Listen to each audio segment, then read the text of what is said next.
자, 안녕하십니까. 이슈민의 주식송장 12월 네 번째 주간 전략 두 번째 방송을 시작을 하도록 하겠습니다. 방송 전에 최근에 다시 한번 코멘트를 좀 드렸습니다만은 그 장중에 업황이라든지 중요 이슈 관련된 내용들이 있으면 카카오톡하고 텔레그램에 관련 이슈를 메신저로 보내드리고 있습니다. 받아보실 분들은 그 공지사항 또는 방송 밑에 설명란에 보면 링크를 올려드릴 테니까 장 중과 특히 장 전에 아침 모닝 8시에서 9시 전에 많은 이슈들이 나오죠. 특히 요즘에 보면 산업 전략에서도 보면 그 내용에 따라서 종목군들 섹터별로 움직임 자체가 탄력으로 나오느냐 아니면 약하느냐 결정 부분들이 좀 되니까 그 관련된 내용 부분들 매일 업데이트를 진행해드리고 있으니까 방송 밑에 설명란에 보면 링크가 있습니다. 링크에 들어오셔가지고 링크 들어오시면 그 메신저 창에 들어오실 수 있다는 얘기를 첫 번째 얘기를 좀 들어보도록 하겠고, 자, 두 번째 주간 전략에서 말씀드릴 내용은 첫 번째는 이제 미국 장세, 셧다운, 그리고 미군의 철수 관련된 내용의 중요성, 이걸 얘기를 드렸다면, 자, 두 번째 방송에는 두 가지를 중점적으로 얘기를 드려볼까 합니다. 중국에서 2019년도 경제 전략, 중국 경제 공작 회의가 마무리됐습니다. 마무리돼서 그 내용하고 세 번째 이제 국내 수급 특징, 그 다음에 이제 강화되는 대주주 자격 요건이라는 게 있어요. 다음 주면 이제 배당락이 결정이 좀 되죠. 결정이 되기 때문에 아마 마지막 피치를 올리지 않을까. 어떻게 보면 수급적인 측면에서는 11월달 신용불량 추리하고 약간 비슷한 의미 부분들을 가지고 있다라는 얘기를 좀 드렸죠. 그것이 어떤 프로세스로 진행이 되는지, 그리고 이걸 역으로 이용할 방법은 어떤 게 있을 것인가, 이 부분까지 좀 코멘트 좀 드려보도록 하겠습니다. 자, 첫 번째, 중국의 경제공작회의가 마무리가 됐어요. 하나의 의미로 표현을 한다 하면 이 의미가 되지 않을까 좀 싶어요. 온중구준이라는 온중구진, 중국에서 안정 속에서 앞으로 나아간다는 온중구진이라는 명제 자체가 중국 경제 원칙의 하나의 함축적인 표어라고 할까요? 안정 속에서 앞으로 나아간다라는 게 하나의 표어 부분들인데, 중국 경제공작 K 부분에서 대략적으로 나온 내용은 당연히 중국이 5G라든지 뭐 인공지능, 사물인터넷 여기 절대 포기 안 해요. 단지 여러분들한테 말씀을 좀 드렸던 것처럼 중국이 5G는 상당히 앞서갔죠. 어떻게 보면 이런 측면으로 보시면 돼요. 산업혁명 부분들이 지금 우리가 영국에서 전기기관차에 나오면서 산업이 상당히 빠른 개편 부분들이 좀 됐죠. 근데 5G라는 이 시장 자체가 어떻게 보면 인터넷을 통해 가지고 제2의 산업혁명 정도의 효과 부분들을 가진다고 볼까요? 기존의 인터넷 같은 경우에는 우리가 뭐 유선, 무선, 특히 이제 무선이 5G부터는 앞서갑니다. 속도가 더 빨라집니다. 빨라지는데 이 빨라지는 무선 속에서 다양하게 만들 수 있는 부가가치가 너무 무궁무진하다고 말씀을 좀 드렸죠. 그 너무 무궁무진한데 미국은 아직 큐크라든지 이런 기술력 부분들은 있기는 합니다만은 상용화 측면에서는 상당히 속도감 부분이 없어요. 상당히 중국의 속도감을 이기지 못하고 있어요. 그러다 보니까 어떻게든 발목을 잡아서 자기들이 원하는 지분도 좀 가져가고 파일을 나눠보려고 하는 그런 흐름 속에 이번에 무역전쟁의 가장 큰 이유 중에 하나라고 하면 그 내용이 되지 않을까 싶습니다. 그래서 중국은 5G, 인공지능, 사물인터넷 등 신형 인프라 건설 당연히 가속하죠. 이미 다른 뭐 삼성도 지금 뭐 5G 관련된 거에서 스마트폰 나오기는 합니다만 조만간 나오긴 하겠습니다만은 서버 쪽이라든지 그 인프라 관련된 기술력 부분에서는 진행하고 있기는 합니다만은 화웨이를 이기지를 못해요. 그러면 어떻게 보면 올가미를 씌운 거죠. 화웨이가 스파이 칩이 있다. 그 다음에 이런 걸로 인해서 뭐 영국이라든지 일본 쪽에서는 배제를 하고 있습니다만은 이미 아프리카 쪽은 상당한 시스템 자체가 깔리고 있다라는 말씀을 좀 드려보도록 하겠고, 그래서 5G, 인공지능, 사물인터넷은 어떻게 보면 정말 큰 파입니다. 아주 큰 파예요. 큰 파이 부분을 중국이 상당히 빠른 속도 부분들 진행하고 있고, 그리고 가장 중요한 부분은 중국이 어마어마한 빅데이터를 가지고 있다는 거야. 이게 어떻게 보면 5G가 됐을 때 새로운 무선 쪽의 산업혁명 부분들인데 가장 큰 파워라고 해야 될까요? 데이터예요, 데이터. 데이터를 어떻게 가공하느냐, 데이터에 어떻게 수집 부분을 해서 어떤 다른 통계를 통해 가지고 새로운 또 부가가치 부분들을 만드느냐. 이게 5G의 가장 큰 핵심 중에 핵심이 될 건데, 그 가장 많은 데이터를 생성을 하는 게 중국이라는 의미 부분도 보시면 될 것 같아요. 글로벌에 어떻게 보면 이 데이터의 기준점 부분들을 가지고 있다라는 얘기 좀 들어보도록 하겠고, 그래서 중국 경제공작 회의에서 뭐 이런 내용 부분들 나왔고, 그 다음에 두 번째로 당연히 대외 개방 추진하고 말씀을 좀 드렸던 것처럼 경제공작 회의하고 그 내용이 또 있다 그랬죠. 이제 다음 주에 23일부터 29일 정도 전인대 상무위원회, 그러니까 어떻게 보면 중국 경제회의에서 이번에도 보면 대외 개방을 이제 확대를 하고 상품 개방에서 이제 제도형 개방들을 확인하는데 이미 관련된 내용 부분들이 몇 가지가 진행이 됐어요. 그리고 다음 주에는 전인대 상무위원회를 통해 가지고 지적재산권 관련된 부분, 가장 핵심적인 부분이 특허법 관련된 내용이죠. 그래서 지금 미국에 계속 노리고 있는 부분이기는 합니다만, 특허법 개정, 지재권 관련된 부분들, 이거에 대한 심의가 다음 주부터 본격적으로 진행이 되고, 올해 어떻게 보면 그 대외 개방 부분에서 중국이 진행한 게 우리나라도 마찬가지입니다. 중국에 진출을 하려면 합작법인을 설립을 해야 돼요. 근데 그 지분 자체가 50% 정도인데 올해 4월부터 이 합작 의무를 이제 폐지하는 방향으로 올해부터 규제가 완화되는 영역 부분들이 뭐 자동차, 선박, 비행기, 금융 등으로 확대되는, 그 다음에 이제 이 경제공작에서 플러스 알파의 확대 관련된 내용이 논의되지 않았을까라는 게 시장의 컨센서스 부분이고, 이 합작법인의 그 확대 부분들에 따라서 독일의 알리안츠봄이 있죠. 알리안츠봄이 지난달에 11월 달에 첫 번째로 외작의 보험지주회사 설립인가 부분들을 받았어요.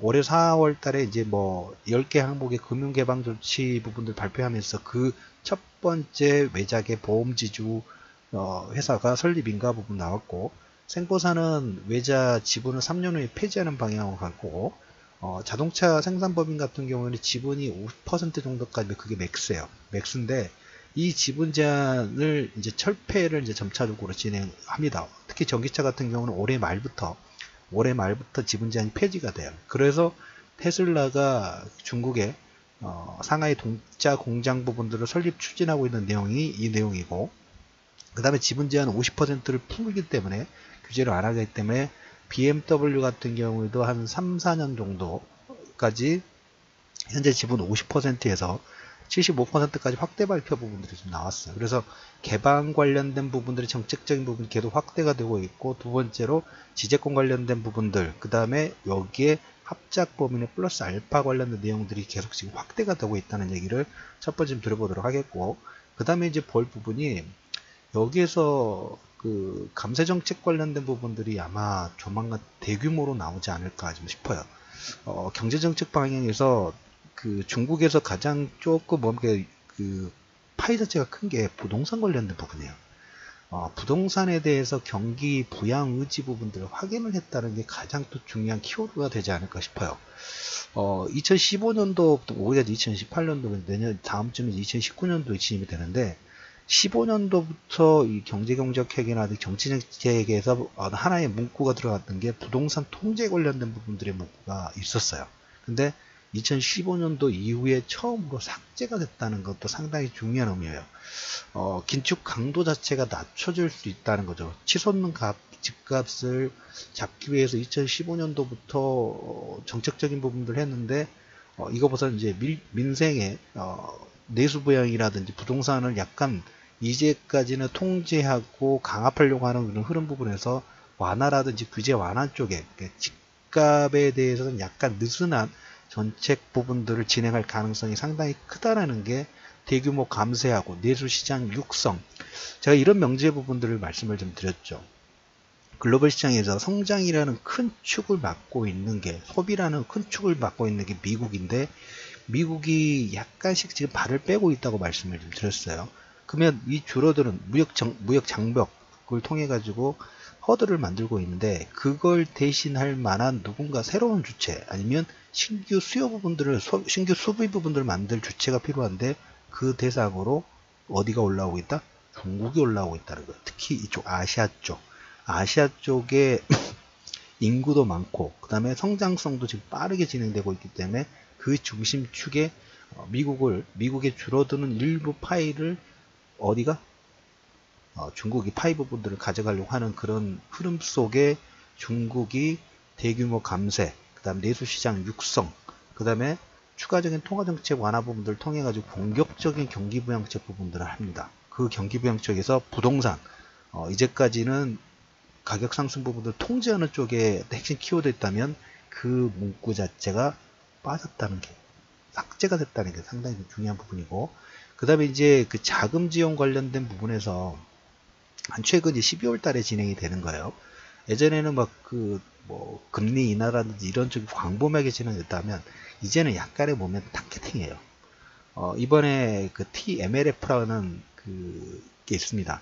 1년에 기본 한 2번 정도 연장이 가능하고 최장 3년 동안 사용할 수 있는, 금리 자체가 3.15 정도 해가지고 일반 기준금리보다 낮아요. 소기업하고 민간기업, 민영기업들에 대한 대출 능력을 확대하는 쪽으로, 그러니까 자금이 원하는 쪽에서 타겟팅을 해서 돈을 지원을 해주려고 하는 그런 흐름 부분들이 어떻게 보면 통화정책의 자금 지원의 하나의 방향 부분들로 지금 진행이 좀 되고 있다라는 말씀을 좀 드려보도록 하겠습니다. 그래서 중국 경제 부분들은 하나의 구절로 2019년도에 방향을 잡는다면 공격적인 내수 부양, 공격적인 경기 부양책, 내수 부양의 키워드 부분들을 가지고 있다라는 게 핵심 키워드가 좀 될 것 같습니다. 이렇게 좀 말씀을 좀 드려봐야 겠고, 중국 경제공작 회의 관련된 내용 부분하고 그 다음에 다음 주에 전인대 상무위원을 특정해가지고 지재권 관련돼서 이제 법안을 이제 뭐 지방법원에 했던 걸 특별법원을 만들어서 그 특별법원에서 지재권 관련된 문제 부분들을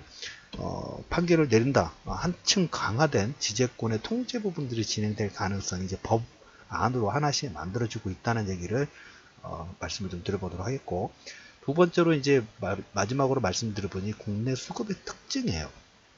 마지막 주죠. 마지막 주고 이제 배당이 나오고, 여기서 이제 첫 번째로 말씀드릴 부분이 대주주의 범위가 개정이 됐어요. 올해 처음으로 작년부터 개정이 돼서 올해 4월 달부터 여기 이제 적용 부분들이 이제 확대가 됩니다. 이걸 어떻게 보시면 되냐면, 코스피하고 코스닥하고 약간 그 대주주 자격 요건이 올해 기존 대비 올해 4월 달부터 좀 확대가 되고 강화가 됐고, 지금부터 또 한 2년 뒤는 또 강화가 돼요. 예를 들자면 코스피 같은 경우에 작년 같은 경우에 대주주 자격 요건이 지분을 1% 이상을 보유를 한다든가 아니면 시가 보유 전체 시가가 25억 이상이 되면 대주주 자격 요건 부분들이 되면서 세금이 더 증가된다고 보시면 돼요. 작년 같은 경우에는 코스피의 1%, 그 다음 25억, 코스닥은 2% 이상 20억 이상이었다면 올해 4월 1일 기준 이후부터 지분율 1%하고 코스닥 2%를 똑같은데 시가 요건이 강화됐어요. 시가 요건이 최근 코스피 같은 경우는 시가가 25억에서 15억으로 바뀌었고, 그 다음에 코스닥 같은 경우는 20억에서 15억 이상으로 바뀌었어요. 예를 들자면 코스피 전체 지분을 하나 15% 이상을 가지고 있다가 하면 내가 대주주 자격 요건이 들어가면서 나중에 세금 자체의 부담 범위가 확대된다고 보시면 돼요. 그리고 이제 이 현재 기준이 강화된 건 25억에서 15억 정도 강화가 됐고, 20억에서 15억으로 강화된 규정 자체가 2020년도 되면 또 강화가 됩니다. 그때는 15억에서 10억으로 바뀌고, 또 코스닥은 15억에서 10억으로 또 축소가 돼요. 왜 이 얘기를 지금 장황하게 설명을 드리냐면, 우리가 지난주에 하고 수급적인 특징 부분에서 개인 투자자들이 제가 11월 달에 신용불량 털리는 거하고 약간 비슷한 케이스라고 말씀을 드렸죠. 뭐가 비슷하냐면, 지난주에 보시면 개인 투자자들이 지금 어떻게 보면 시장이 뭐 셧다운 때문에 아니면 다른 요건 때문에 일단 불안하죠. 불안한데 개인 투자자들이 지난주 금요일장도 보면 한 2,500 정도 매도를 했나요? 자금을 매도를 하죠. 자금을 매도를 개인 투자자들이 매도를 하는데 계속 그래요. 다음 주도 아마 매도가 계속 나올 거예요. 왜? 대주주 자격 요건 부분들을 일부 회피하려고 하는. 연말에 지분을 어느 정도 가지고 있는 자가 내년에 배당을 얼마 정도 받느냐의 하나의 기준점이 되고, 내가 어느 정도 지분을 가지고 있는지의 기준점 부분들이 좀 되죠. 그래서 이걸 일부라도 회피하기 위해서 자금이 좀 크신 분들은 일부 매도를 하면서 아까 말씀드렸던 코스피하고 코스닥의 대주주 자격 요건을 회피하려고 하는 그런 시도 부분들이 지금 이루어지고 있다는 거예요. 그러니까 시장에서 반등이 나오고 외국인들은 저가 매수 부분 하고 있음에도 불구하고 개인 투자자들은 지난달에는 11월 달에는 신용물량이 털렸다면, 신용물량이 하락하면서 털렸다면 지금은 이 대주주 자격 요건 부분들을 회피하기 위한 매도 부분들이 어떻게 보면 인위적인 수급이죠. 수급의 매도의 공백 부분들이 개인 투자 쪽에서 확도가 될 수밖에 없는 그런 요건들이 첫 번째가 나오고 있고, 두 번째로 외국인들은 지금 하나의 금요일장의 특징 부분들 꼽는다면 종가에서 보신 분들 특이한 종목군이 났어요. 종합지수가 동시효과가 들어가면서 2056에서 2061로 바뀌었고, 그 다음에 외국인들이 장중에 한 3천억 정도 매도를 했어요. 3천억 정도 매도를 했는데 종가상으로 보니까 2천억대 매도로 축소가 됐어요. 동시효과의 1천억을 흡수를 해버렸다는 거죠.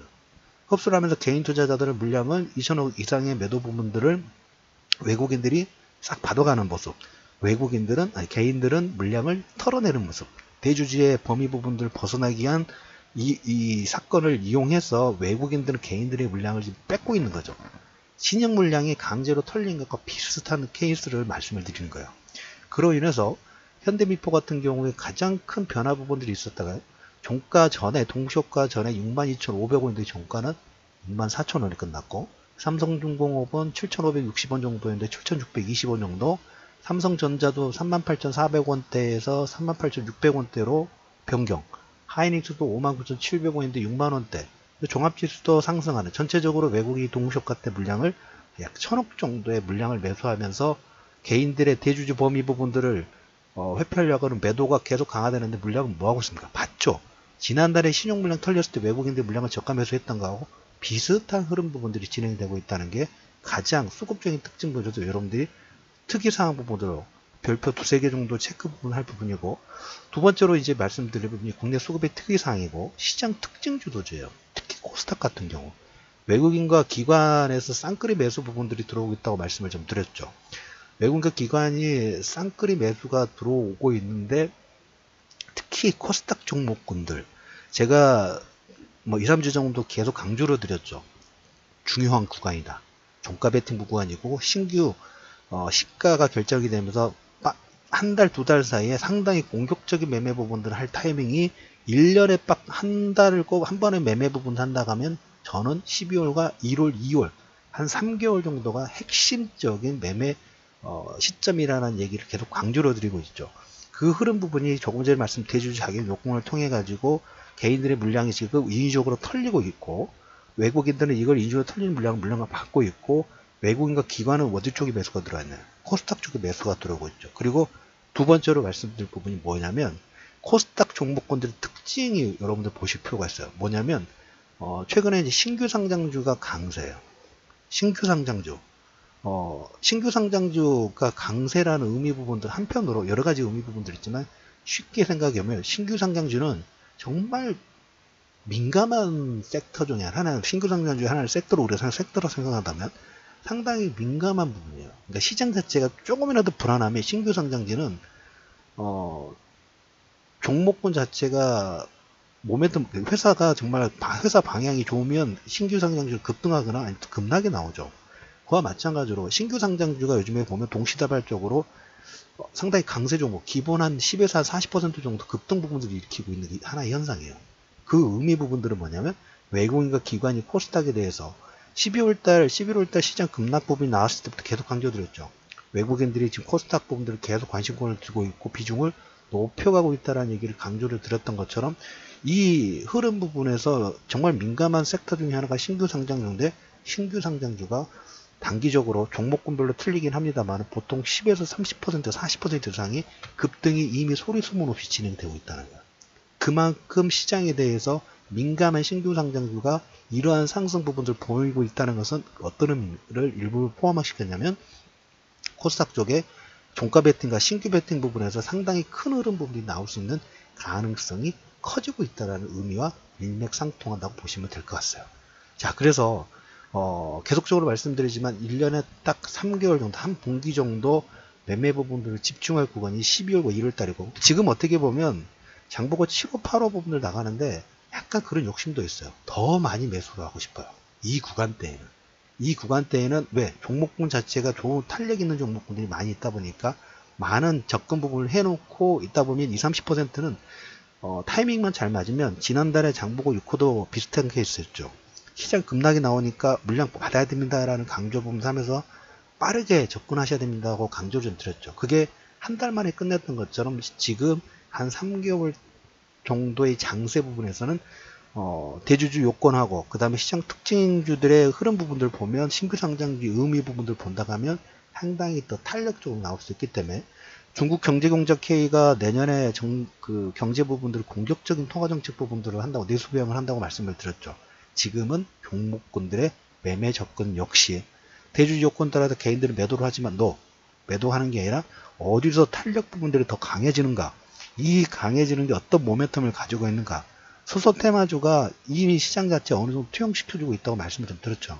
그와 마찬가지로 여러분들은 지금 한 발을 빼는 게 아니라 한 발을 더 앞으로 와가지고 어디 섹터가 어떤 종목군이 강세를 이끌어내는지 이걸 잡아내서 적극적인 매매 부분들을 준비하실, 최근에 한 4%도 한두 달 정도 매매 부분들을 집중하실 구간이다 라는 얘기를 꼭 다시 한번 좀 말씀을 좀 드려보도록 하겠습니다. 그래서 시장 자체에서 너무 회피하려고 하지 마시고 제가 지금 주간 전략에서 1부, 2부에서 중국 장세, 미국 장세, 중국 경제공작회의, 국내 수급 관련된 부분들을 하나하나씩 정리를 좀 해드렸죠. 이 부분들을 전체적으로 정리를 하시면서 시장에 대해서 불안 심리를 가질 수 있어요. 셧다운이 지금 시끄러우니까.